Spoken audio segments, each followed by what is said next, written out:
Aloha, ladies and gentlemen. Jeremy Vaeni here with yet another edition of Wise Ask. And this one I originally intended to just talk about the self, and then I thought, well, let's do listening. Let's talk about how we listen, and then talk about the self. And I think I get to both of those. But then a funny thing happens. I actually get a guest. That's right. Somebody actually chimed in on the Wisdom app, and we had a nice conversation toward the end about out-of-body experiences. So this will be fun. Get ready, get set. Here it comes. Aloha, Wise Ask. my makeshift show here on the Wisdom app. Thank you for joining me at this impromptu moment. I wanted to talk in this episode here about the self and about listening. Really, I wanted to talk about listening, but then I got a great question from, I'm going to butcher your name, and I'm not good at going back on the screen and doing two things at once, but I think Conscious Living Forever, I believe was the name of the person who asked, essentially, why don't we have wisdom about the self? Conscious Living Forever asks a great question, which will be the springboard for my third episode now, so thank you for that. What is the cause of ignorance? Lack of wisdom about self, which is the number one problem in the world. There are numerous answers to this, and I think the most fundamental is that the self is a projection of the body. It is a defense mechanism against death, and is for, initially at least, seeking. And so when you take that interior sense of being, which is about surviving and maneuvering in the external world, and you go internal with it, it necessarily creates divisions internally, conscious, unconscious. And then it fears the unknown, which is death. It wants to live. It wants to protect itself. That's what it's there for, to protect. And so you become a mystery unto yourself. Which is a great question. Like, why are we ignorant about ourselves when, it's us? And I think these two subjects are related. So I'm going to talk a little bit about this and about listening. And by the end of it, I don't know how long this will be, maybe 15, 20 minutes, who knows. If anyone wants to join me afterward and ask questions about that or talk about whatever, come on in. So the first thing is, maybe we should start with listening, actually. Because as you listen to these types of talks that we're going to have about human wholeness, there's a type of listening that needs to occur for it to have any effect on you other than you learning or rejecting anything that's said, right? Because normally how we listen to things is to do just that. We either want to incorporate wisdom within us, or we want to reject what we're hearing as garbage or whatever, nonsense. And this means that we're not really listening to what's being said. We are listening, in effect, to bounce what we're hearing off of our own past, right? So if I say something that sounds like it's Easternish in flavor, you may go, oh, that's Buddhism. I've heard that before, and pay no more attention to it. Or you may go, oh, that's Buddhism. That's really appealing to me. Maybe you're even a Buddhist, and you're like, I'm a Buddhist. I want to hear more. But that's really not hearing what's being said. That's prejudging its worth based on your interests to grow you. And what we're talking about here in this here show is about the dissolution of self, not the growth or the evolution of self, but the dissolving of self, the annihilation of self, which is what the brain does when, through you, the brain understands quite deeply what's actually being said here about the necessity of annihilating you, of annihilating the sense of self totally, as that defense mechanism, as that seeker of more. But that's not how once the brain gets that, then you're done. You're turned off, and then something miraculous takes place, which I kind of talked about in the first two shows. But you may also hear me and hear the tenor of my voice and the way I speak and think like, oh, this is some sophomoric bubbly jerk, or what does this guy know? He just sounds like a typical American or something, whatever it is. I don't know, whatever one's prejudices are. Or, oh, he sounds like a nice guy, I should just trust him. Now, this isn't to judge any of this. It's just simply to say, be aware of it in yourself as it's coming up. However you feel about hearing this voice and whatever these words are coming out of the mouth, be aware how you perceive. If you can be aware as you're perceiving, as you're listening, if you can be so self-aware that you're aware of all of this as you're doing it, that's really something. Like, that's ball game. Because that is being conscious in the moment, as opposed to, again, trying to add or subtract whatever's being said here from your life. And, I'm sure I'll say more about listening in the future, because there's much more to be said and to constantly be reminded of until it sinks in that, right, we need to listen for the sake of listening, not listen as a defense mechanism, and not listen as a way to grow ourselves, or from the narcissistic standpoint of, oh, I really am engrossed in this and really want this for myself. I want to be that. Because I think when we talk about spiritual stuff, what has happened that I've seen through the years sort of is this changing over. People used to listen, and it's not hard set rules here. I mean, people still do listen in the ways that they do. It's not a complete changeover, but I would say the majority of the time, people used to listen like you would go to hear a guru-y type, your Eckhart Tolle or Jiddu Krishnamurti or whoever, who's a Sadhguru. That's one people like. And you would go there to listen to them because they're saying something maybe that's different, that you've never heard before, or because you're genuinely seeking spiritual guidance or, transcendence or something along those lines. Because, we'll talk about this when we get into what the self is, but, we create we created this hierarchy of spirituality. And so now we want to be higher and higher, right? But it's always, back in the day, at least through the 1980s, was about listening and forming a community and, being okay with being in the audience and hearing and taking what applies and what doesn't and all that. But being that person, as opposed to being the person on the stage in the know, the so-called spiritual master. Now we want to be the master. It's like we've had decades, and plus the internet, we've got all of this information at our fingertips. We've had decades of hearing it. We've got the information at our fingertips. And now we want to be the master. So we want to go on like a weekend spiritual retreat, pay a couple $100, maybe do a drug or plant medicine or something, and then claim to be it. We're no longer happy being in the audience. We want to be on the stage, right? And this goes hand in hand. Just look at this. Just look at this in ourselves, because this is it, right? This is what we are.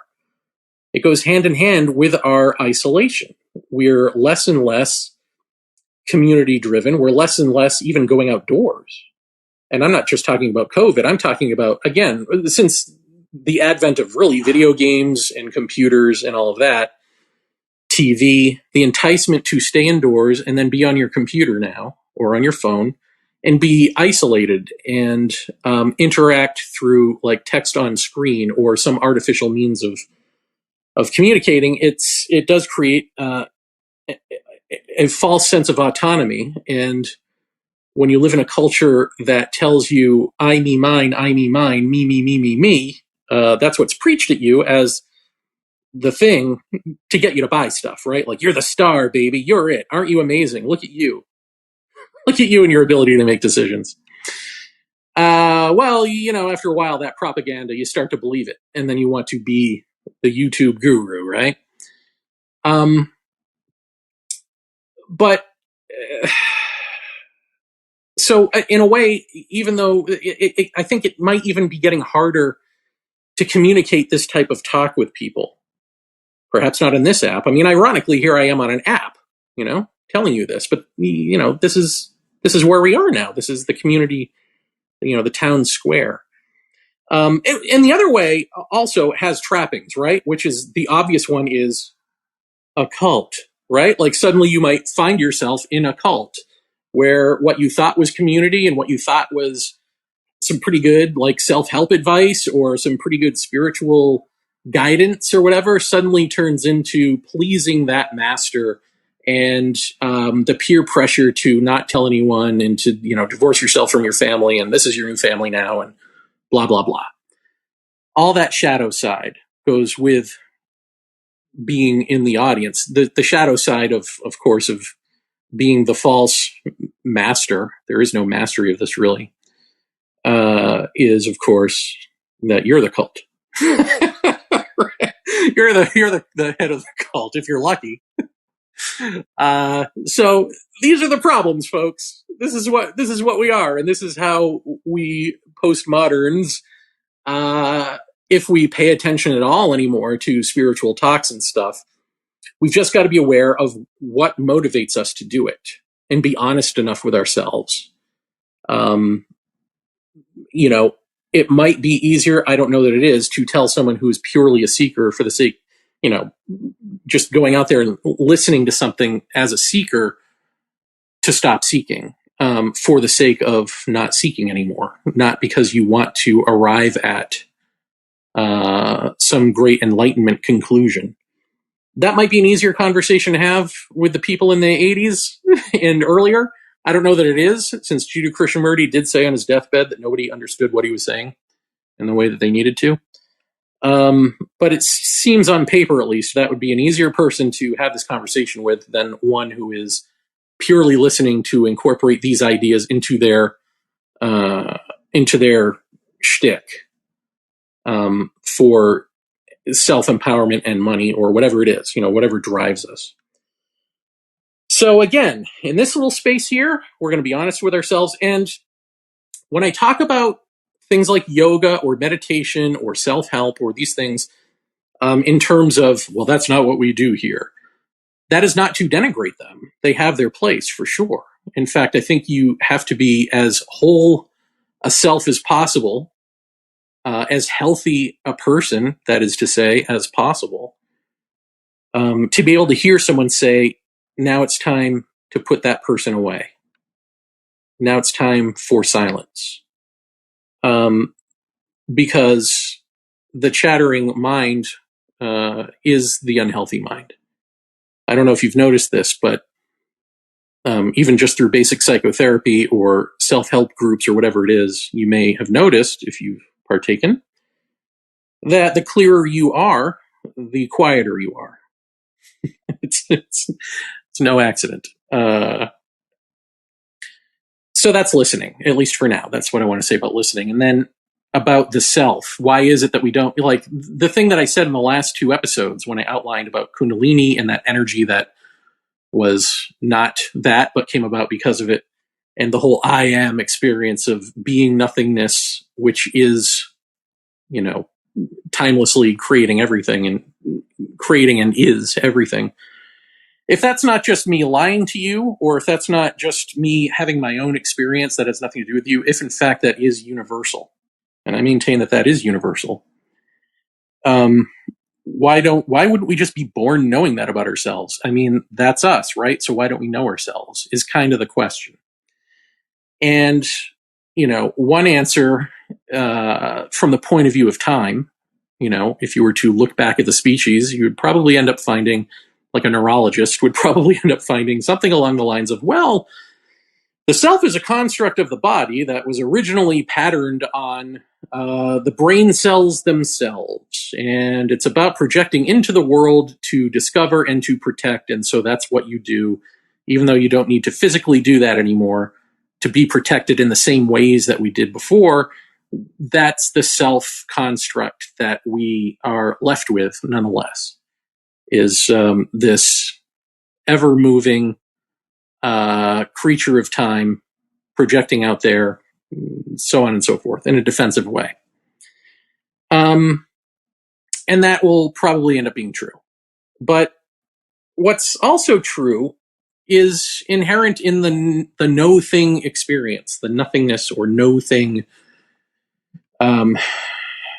self-identity. I mean, I'm saying it's an experience because that's what it was for me, but what I'm proposing here is that that's not just a state of mind, but a stage upon which we must live should the species make it. And what you see from that point of view is that, so nothingness is consciousness per se. Once it like it's set up, when I described it, it's set up like a timeline. Like first there's unconsciousness, then unconsciousness becomes conscious of itself. And in that moment, there's a light. And from that light explodes the universe. And all of that is you, right? But that's not a real timeline. That's just how it is expressed and understood by us from this perspective in time. In timelessness, everything is already now. None of this is before, middle, and end. This is all happening right this moment. So, what I would say about that is essentially everything that can be expressed must be expressed, right? Now, I would add that you don't have to be the one expressing it. There is a way out, which is just stop and be silent. But if this is making sense to you, essentially all things must be expressed. And in this universe, we've got these rules, these laws, physics, whatnot. And so all things must be expressed that can be expressed within those boundaries. And anything that can't be expressed that way is the imagination, right? Like you can imagine it and it can come out creatively in other ways. So this, to my mind, does away with the notion of a multiverse that is like a multiverse of like every decision you don't make, some carbon copy version of you in another universe is making that decision. No, the carbon copy universe is a planet, and that planet is Earth, and we are all making the decisions that the other is not making. And some of us are duplicating decisions. And anything that can't be duplicated or done goes in the imagination box, right? So one thing that is expressed is going to be a partial self, a not whole self. And that's just what it is. But you don't have to be the one expressing that anymore. But when you hear that, again, you want to... The problem is we are, as a self-construct, what we truly are is a defense mechanism against death. Like we're afraid of death. That's what motivates the whole freaking species, whatever culture you're from. And when I say afraid of death, I mean annihilation. I mean not complete non-existence, because there are people who are like, well, I believe in an afterlife, or I've had a near-death experience. And it's like, well, yeah. So those experiences tell you that you go on, or those beliefs tell you that you go on. So you can avoid your actual innate self-nature as fear. And for those who are like, well, I'm an atheist or I'm agnostic or whatever, and I don't believe in anything, well, that's your self-identity. So in other words, when I say death, I'm not just talking about physical death, right? I'm talking about the self. The self needs to have an identity. And your self-identity can be as one who does not fear death. And that is how that self lives. That is how that self continues on and carries forward in the world. And is it possible to put an end to even that person? Right? And what happens then? When self energy is not the controlling energy of the body, what becomes, quote unquote, you? So truth with a capital T. Spoiler alert, non-duality. So why are we in ignorance of ourselves? There are different, again, it's a bunch of different perspectives that you can put on it, but it's essentially because, physically, our existence in this, as an extension of and a projection of the body as a mental construct, roaming around the world, the body leading with this sense of self. We are an expression of fear of annihilation, which on the initial level of that is fear of like physical death. And then beyond that, fear that we don't exist at all anymore. That's it. And so that creates the ignorance, if you will, of the rest of it. But again, you don't have to be that person. There's a way out. But to say that, let's recognize, is an enticement and is a call to action, where actually no action is what needs to happen. Nothing happening is what needs to happen. And this is where I start to sound like a sage with a long beard and giant fingernails who lives in a cave alone. You know what I mean? Like, this is the problem. You become Ridley. You become that person, and then, who wants to be that? So, I hope that made sense. I hope it made enough sense, anyway, to at least give you a flavor of what we're going to be talking about on this show. And I see that I already have a guest waiting. How cool is that? I'm going to see if I can figure out how to do this without screwing it up. Matt, are you there? Guest is joining in. Oh, wait. 3, 2, 1. There's a countdown. Look how exciting this is. Hello? 3, 2, 1. Hey, Matt. Jeremy, how you doing? Good. How are you? Good. I'm pretty sure I've heard you before, but I don't think I've ever spoken to you. Well, nice to hear your voice. Well, thank you, sir. And I didn't mean to. It's cool. I was gonna talk to you, but I didn't actually mean to call. I was just setting down my phone, and I think my finger tapped the call button. Well, you're the lucky winner, Matt. So I'm the lucky winner. Yeah, good stuff you were sharing there. I wonder how much of that fear of death comes from, maybe that lizard brain, or the ego, or the sort of primate brain, human self, that need for survival. And I also wonder how that plays into the ego itself, and a lot of times in this spiritual path, and a lot of things, people talk about like conquering the ego or death of the ego, and a lot of times I think the ego kind of resists spiritual growth because maybe it's afraid of being annihilated, and maybe it is sort of a different little animal, a function of the brain, as opposed to us being dual nature of brain and spirit incarnated in one body. Mm-hmm. Then it was also interesting too about, because I've touched on this myself, in actually an out of body experience of actually the concept of annihilation of the soul or spirit itself, like being recycled. Mm-hmm. So, what are your thoughts on some of those things? Well, I think it's my question to anyone who says, I'm here to, what this is about is conquering the ego or quieting the self or any of that, is the natural question is, well, then who's doing the conquering? Who's doing the quieting? Are you not that?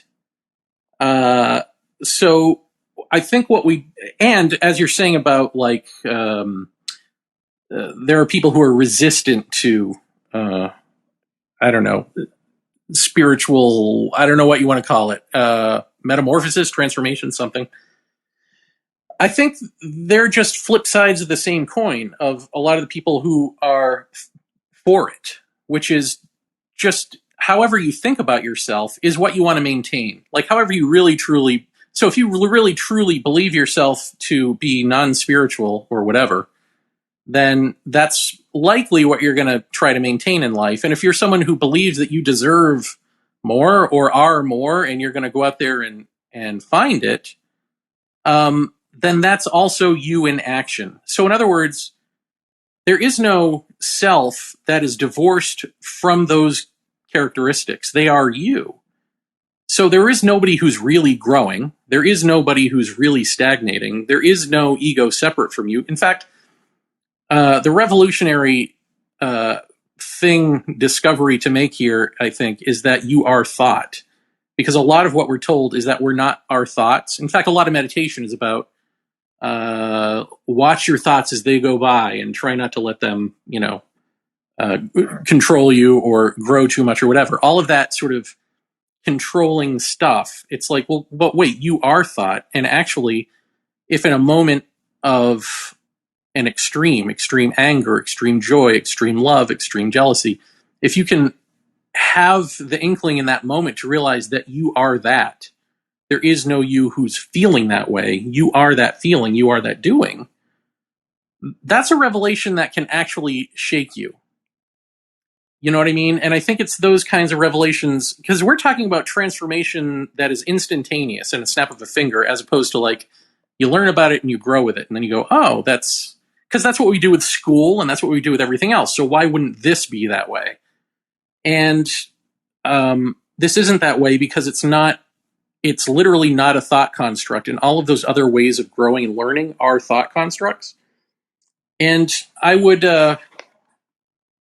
even wonder, like, so you're, well, you said out of body experience, not in your death experience, right? Right. That you've had. What can you share any about that? What was the feeling? Because I've talked to a lot of people who've had out of body experiences, and some of them seem to know for sure that they were out of their bodies. They were looking at things in the room and all that, and some of them seem to sort of indicate that they weren't sure if it was a perceptual shift or literally they were out of their bodies. Can you clarify that from your perspective? Yeah. Well, I think that one thing that I like to say when I talk about this topic is that um, some people just like universally call them dreams. I and that's understandable, but I don't think it's adequate because so what I call them are experiences that happen when you lay down at your in your bed at night and go to sleep. I think Mm. there's a variety of those experiences. I think that some are the basic psychological processes of processing the day's information down to be stored into the subconscious for later use. I think there's some that I could call symbolic dreams. Certainly, there's lucid dreams, which are dreams, of course, I'm sure you're familiar where, and I don't know if you've experienced them, where you become awake in the dream and aware that you are dreaming, Yeah. which doesn't usually happen. I think there's another type of nighttime experience you could call astral projection, and that occurs, and I've experienced that many, many times, and that occurs, first of all in your astral body, and second of all, when you leave your body in an astral travel, you're traveling in the astral realm, which is one particular realm of reality, but there's many realms or dimensions to reality. And then there's the term out of body experience. Now, that's a more encompassing. So you could say that an astral travel is an out of body experience because you're out of your body, you have an experience. Um, but there's other out of body experiences where you're not actually in your astral body. You're in a different energy body, like your etheric body or your spiritual body or your soulic body, and you're traveling above the astral realm, uh, which, taking time out of the equation, spiritually speaking, it would be the fourth dimension. And then, but above that is the fifth dimension, which is the etheric realm. So if you're traveling in the etheric realm, you're traveling in your etheric body. So you can have an out of body experience where you're having an etheric journey, and things look very different there. Beings look very different there. The realms look very different there. The experiences are very different there. And there's other levels and dimensions beyond that, um, many of them. And I personally have experienced a plethora of those over decades. I had my first out of body experience actually when I was 1.5 years old, and that was an astral projection. And I remember it as clear it was as if it was yesterday. And floated out of my crib as a baby and flew through the window and went down and saw my parents and the company they had over, sit around in their lawn chairs having cocktails and cigarettes. And it's because they woke me up and I was curious. I'm like, what are they laughing about? What's so exciting going on down there? And I just, because of my desire to know, I just went to go check it out. And my body wasn't really a limitation. Um, but in terms of, uh, the experience you asked me that I mentioned about extinction, I had an experience, and I was way beyond astral and way beyond probably even etheric into a probably much higher level. And I arrived at a place, um, sort of you would just say space, a black empty space, but I had approached this, what I could only describe as looked like a sun, a big ball of light, a sphere, but it was enormous. It was much bigger than our sun. Either that or I was closer to it. And um, and I got up in this proximity to it, and I had kind of two thoughts going on. And one was to go into it, like, keep moving, project myself, move myself into it. And that thought was that I would um, go through it and come out the other side into something else, a different universe, a different dimension, etc. Um, Almost a pathway to ascension. Mhm. Um, and then this other thought came into my head and said, "Oh no, do not do that. You will cease to exist." That's like hurling yourself into the middle of a volcano. It will incinerate you. And I was like, huh. And so obviously this seems like a pretty major decision. And I didn't know what to do, right? Like one is like this sort of ascension and graduation and glorious thing that I'm going to go on to the next level. And the other is, no, that's going to be the end of you as an individual, the end of your soul, and etc. And the thing is, I couldn't tell which of the two thoughts, or they were more like voices in my head. I couldn't tell which one was giving me like good guidance and direction and speaking the truth, and which one was like whispering a lie in Mhm. my ear. And um, and so I couldn't make up my mind. And just to finish this story, I'm going to leave part of it out, but luckily, a being, a very big, powerful being that's a friend of mine and been a friend of mine, um, came up on the scene a distance away and basically uh, got my attention and communicated with me telepathically and said, basically, uh, come here, uh, come over here, step away. And it was something, and basically, you need to come back with me. And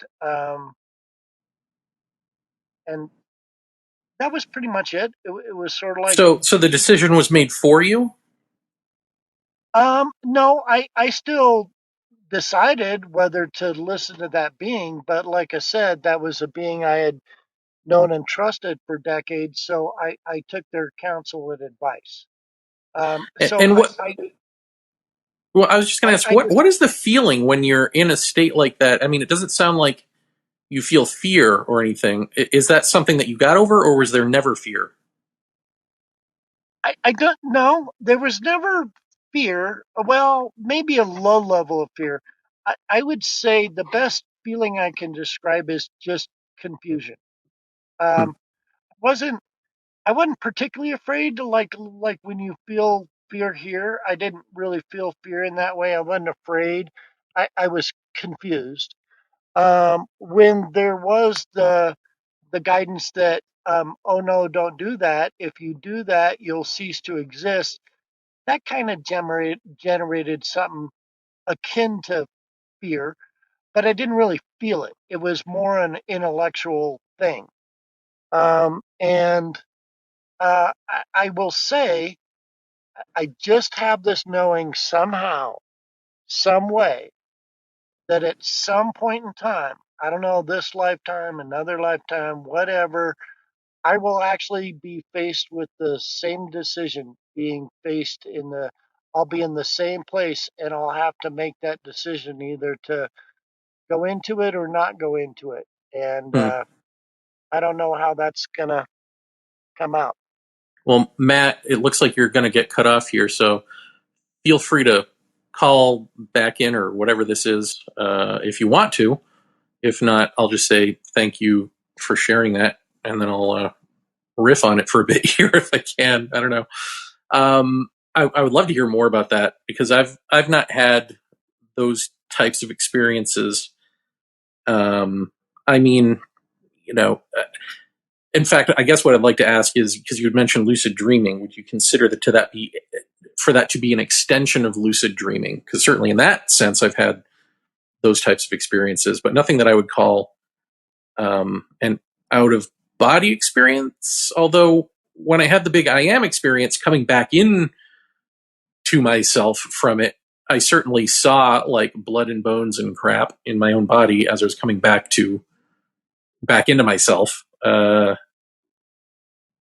So I don't know if there's that, but as far as I know, I haven't had big experiences going off into other worlds and stuff like that.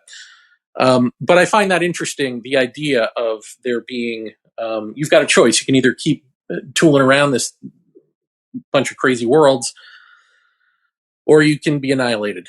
You know, like here's your choice. And this puts me in mind of something that I didn't really want to talk about for a number of episodes, but here we are. Let's talk about it, which is the idea that there, uh, the universe. Let's say that what you experience. I mean, this is just in my own words, right?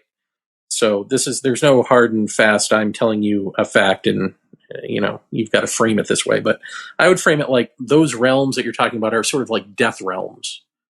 Um, and by that I just mean they're the interiority of the universe, so that the universe at large, just as we are alive and self-aware, Earth is alive and self-aware, and the universe is alive and self-aware, and whatever else in between. And uh, so when we talk about like archetypes and gods and even these cosmic realms that we say are however many densities tall, uh, we're talking about the interiority of the universe, imaginal realms with formless awarenesses that are, that doesn't mean they're not real in some sense, in the same way that saying that the sense of self is a product of the body doesn't mean that you don't feel alive and I don't feel real and all that, but that they are, in essence, thought constructs because the universe is thought. And the question is, which I feel like that experience gets to, and you can correct me if I'm wrong, is the notion of, okay, you can keep going with the thought stuff. You can keep diving into these realms and exploring and all of that, or die. And what happens when you die? And when I say die, I just want to make it very clear here, folks. We're not talking about suicide. We're not talking about physical death. We're talking about the death of self, the quote unquote ego death, the for real version. So what happens when you're no longer you, when you're no longer of the universe in this time stream, in these thought constructs? What happens? Like, this is the option. And that is real death, because the answer is you don't know. It's a mystery. You haven't done it. And that's the warning, right? Like, that's the warning we all feel. That's the fear of the unknown, is exactly that. We don't know if our little hero's journey here and our sense of control and all of that kicks the bucket when we do. And to me, this is the same version of that. It's fractally the same for one who has out of body experiences and has learned, or it sounds like you were born with inherent knowledge or inherent being able to do this, of exploring broadly this, bunch of ecosystems, let's call them, these formless awareness ecosystems, if you don't like Death Realm. It's hard to talk about this stuff because we don't really have the words for it, and anything you say kind of puts a connotation on it that you might not mean, or at least for me. So I apologize if I'm creating contexts that don't necessarily exist in just trying to describe these things. But anyway, I hope that makes sense, because that's how it makes sense to me anyway, is that, like, right, you're someone who is able to not just like tie your shoes up and walk in the world, but apparently you can tie up your ethereal shoes and jet on out of here.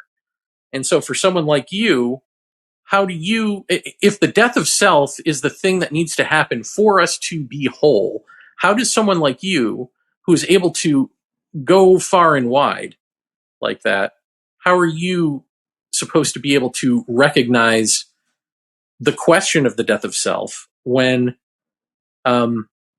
you already know that this self can be more, can go out there, can leave the body even, which seems eternal, right? Seems like a forever thing. Seems like you get to take you with you when you go. But if you're taking yourself into realms that are just sort of formless realms of the universe, what happens if there is something beyond that, parallel to it, a parallel stream, let's say, that we also need to be dipping our toes into? Because for all intents and purposes, it must feel as though you're doing that already. And if you're not, within those realms, does your friend here come to you and go, yeah, that's death right there. This thing that you thought was like you as a spirit or a soul doing out of body stuff, that's something different. Surprise. And so now you've got this other option here. I think that's a tough pill to swallow, because, and frankly, I mean, I've only spoken to you here for like 15 minutes, but you seem to have a pretty good head on your shoulders. Like, you don't at least appear to be, arrogant about your situation, or, delusional or narcissistic. And so benefit of the doubt goes to you, pal. That you are, in fact, who you say you are and comfortable with it. And so I just wonder, like, if you get too comfortable being that person, does someone come along and go, well, this ain't it? You can master exploring these realms in the way that various indigenous cultures have explored Dreamtime, or gone out of body and all of that. But is there, in fact, not even more, like, is there more, but in the sense of like something else we have to achieve, but is that a cocoon through which we must still chew to become the butterfly? it's like we think we've become the butterfly because you're having these out of body experiences and going to these other seemingly other dimensions. But is that still in the cocoon? Is that like the HD television on the cocoon keeping you in the cocoon? You know what I mean? Which isn't to denigrate them or say that they're bad or wrong or anything like that. It's just simply like, oh, right, we all still need a reminder that we got to chew our way out of whatever our cocoon is. And this goes for people who have chewed out of their cocoon in some sense. Because what I found with me, at least, in having these hoity-toity sort of spiritual experiences and all of that, is that, yes, even though you deal with your psychological baggage, it still wants to cling to you like an old ghost haunting you. It wants to come back because you've got to come back to something, right? So you come back to you. You can't not know what you now know. You can't not be different. But there's also a sense of decay that comes with coming back to, being a being in time who has experienced timelessness. The same decay that everyone goes through.